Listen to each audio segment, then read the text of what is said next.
A paz, meu querido. A graça do Senhor, o amor de Deus esteja em seu coração.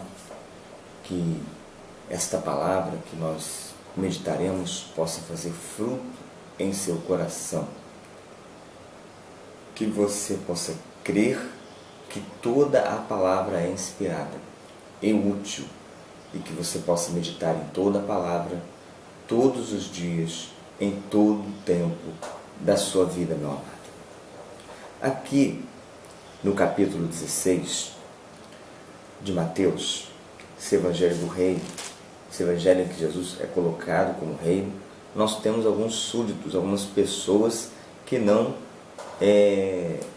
estavam muito satisfeitas, os fariseus e saduceus, por motivo de ciúme, inveja, porque queriam manter a religião, porque eram amigos dos homens, porque amavam a sua própria glória, porque queriam o dinheiro, porque viviam daquele sistema religioso e se davam bem com as autoridades e amavam o mundo. Na verdade, os fariseus não são muito diferentes dos falsos pastores, das pessoas daqueles que mais do que fazer a obra de Deus, mais do que amar o próprio Deus, mais do que implementar na igreja o projeto do Senhor, eles amam a si mesmos. Eles comem a gordura das ovelhas. Eles destroem a fé do povo para manter um sistema religioso. Que você, querido, possa conhecer o Evangelho, possa ler a Palavra de Deus para identificar quem são os líderes religiosos e que não honram o Senhor Jesus. Aqui nós encontramos os fariseus e saduceus pedindo um sinal a Jesus. E ele fala que nenhum sinal será dado. Vou ler aqui, versículo 4. Uma geração mais adulta pede um sinal, e nenhum sinal será dado, senão o de Jonas. E deixando-os, retirou-se. Cristo, querido, desde que nasceu, foi um sinal. O seu nascimento foi permeado de atos proféticos, né? Houve uma estrela, os magos foram e perguntaram para Herodes onde nasceu o filho, o rei dos judeus, que viemos adorá-lo. Então, quando foram perguntar aos sábios, né, escribas, fariseus, saduceus, onde que ele iria nascer, o local Belém, e eles foram. E Jesus, na verdade, nós estamos aqui, já fez a multiplicação dos pães, já curou cegos, já curou aleijados, coxos. Aqui ele já fez a multiplicação, ele já fez, na verdade, diversos milagres, ressuscitou pessoas. Qualquer um que acompanhasse o ministério de Jesus iria ver sinais. Então, Jesus aqui fala para eles claramente que não lhes dará nenhum sinal mediante esse capricho que eles perguntaram, mas que o único sinal que lhe daria seria: uma geração mais adulta pede um sinal, e nenhum sinal será dado, senão o de Jonas. E deixando-o, retirou-se. Qual é o sinal de Jonas? Jonas ficou 3 dias e 3 noites na barriga de um grande peixe ou de uma baleia, e ele foi colocado para fora na ilha de Nínive. Jesus dará o grande sinal para eles. Ele será crucificado, morto por 3 dias, e ao terceiro dia ele ressuscitaria. E foi o que ele fez. Um grande sinal, um enorme sinal. Mas é lamentável, queridos, nós quando lemos os evangelhos no finalzinho ali da crucificação, e nós sabemos que pessoas pagaram para que se mentisse acerca de onde estava o corpo de Jesus. Jesus, ele ressuscitou, então o corpo dele não estava lá. E pagaram autoridades para mentir, dizendo que o corpo foi roubado. Meu querido, uma grande mentira que eles contaram acerca da morte de Jesus. Que você, meu querido, que já crê em Deus, que tem com Ele um relacionamento, que tem com Ele uma vida, você possa não ficar atrás de sinais, porque quem é de Deus não pede sinal. Quem é de Deus é um sinal vivo do testemunho de Deus. Que você possa ser um sinal da vida de Deus. Porque quem crê, quem é filho, quem tem relacionamento com Deus, não fica atrás de sinais.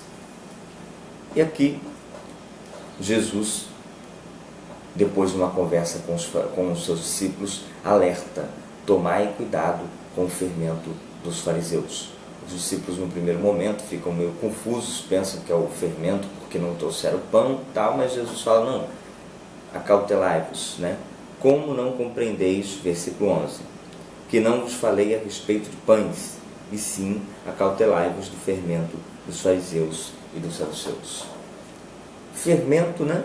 Então entenderam que não lhes dissera que se acautelasse do fermento dos pães, mas da doutrina dos fariseus e dos saduceus.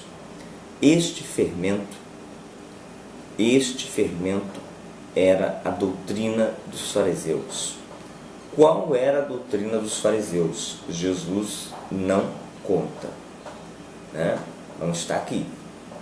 Mas num determinado momento em que Jesus está pregando, em outro momento ele fala: ouvi o que os fariseus dizem, mas não fazei o que eles fazem. Então, um parâmetro que nós podemos ter para dizer o que é o fermento dos fariseus seria esse: pregam e não praticam.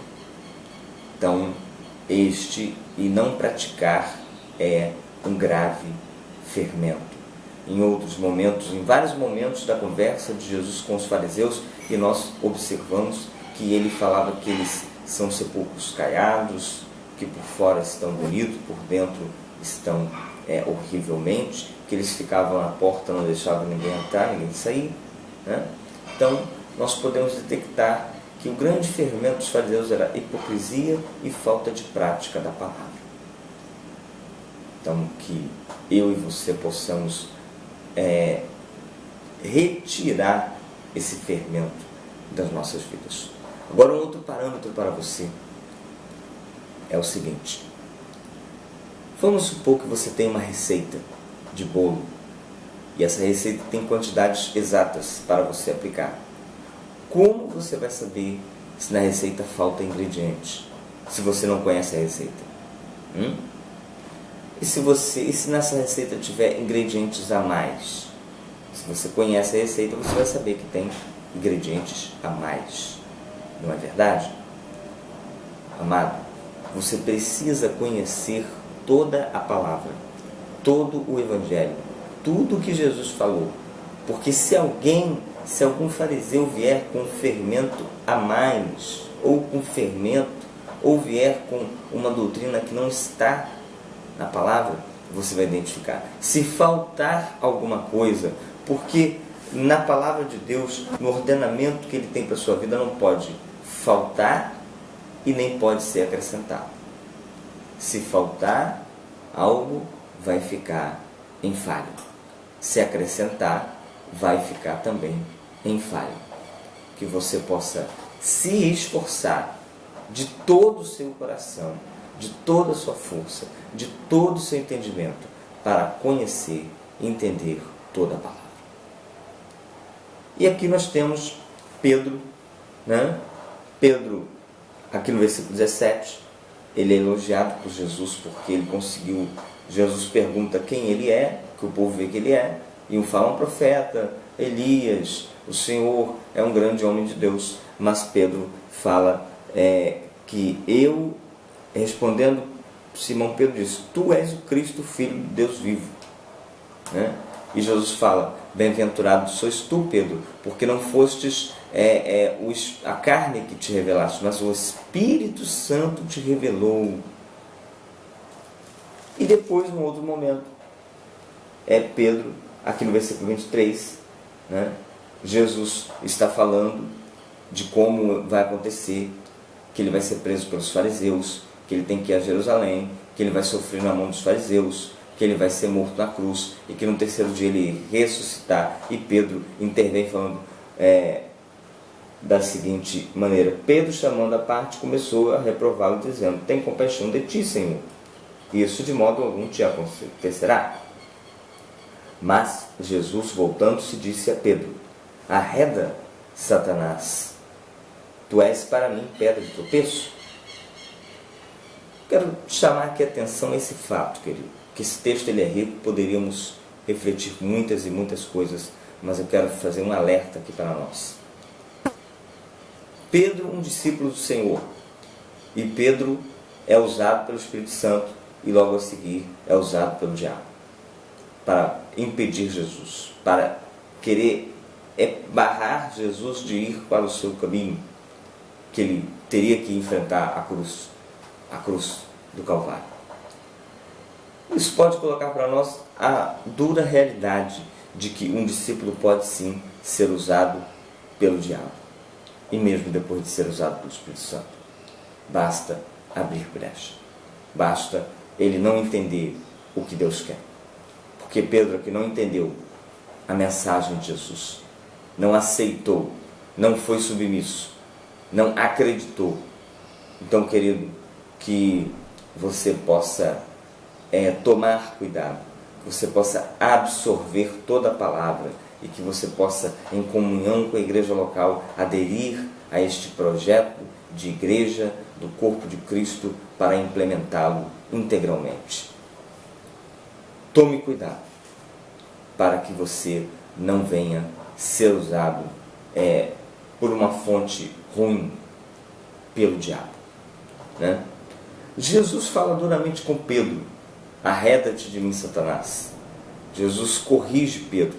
Jesus ali interpreta a vontade maligna através daquela declaração de Pedro, meu querido. E nós vemos aqui uma relação discípulo-discipulado. Nós que vivemos no contexto da igreja, nós que estamos em igreja, em família, queridos, precisamos corrigir o nosso irmão, precisamos alinhar o nosso irmão, e para isso que existe a igreja, para que os mais maduros ensinem os mais novos. E Pedro aqui, como novo, foi corrigido pelo seu discipulador. Que eu e você possamos aceitar este grande projeto. Se eu for um discipulador, tenho que ter a visão espiritual para entender a atitude do discípulo. E se eu sou discípulo, tenho que ter a humildade de aceitar o conselho e a correção do meu discipulador, para que eu seja completamente alinhado à vontade de Deus.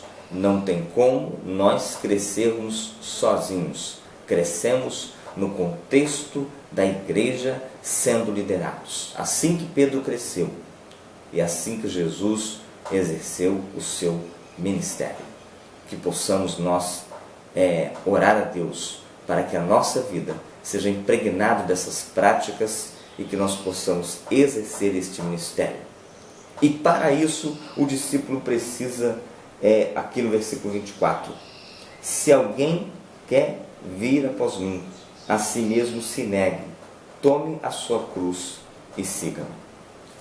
Queridos, assim precisa viver um discípulo, negando-se a si, negando a sua vontade, negando o seu projeto, as suas ideias. Nós precisamos cada dia nos dobrar, nos curvar à vontade de Deus, meditando integralmente sua palavra, assumindo cada ordenança para nós praticarmos, assumindo cada componente da palavra de Deus, tendo relacionamento com Deus, tendo vida com Ele, para nós tomarmos decisões, porque nós não tomaremos grandes decisões sem antes nós termos uma vida diária com Deus. E eu te incentivo a isso, para que você tenha como grande projeto da sua vida ter comunhão com Deus, para que você possa entender a sua missão no dia a dia e renunciar os cuidados de si para cuidar daquilo que é de Deus e daquilo que Deus quer na sua vida. Que o Senhor possa fazer este desejo acender de maneira fervorosa no seu coração, em nome de Jesus.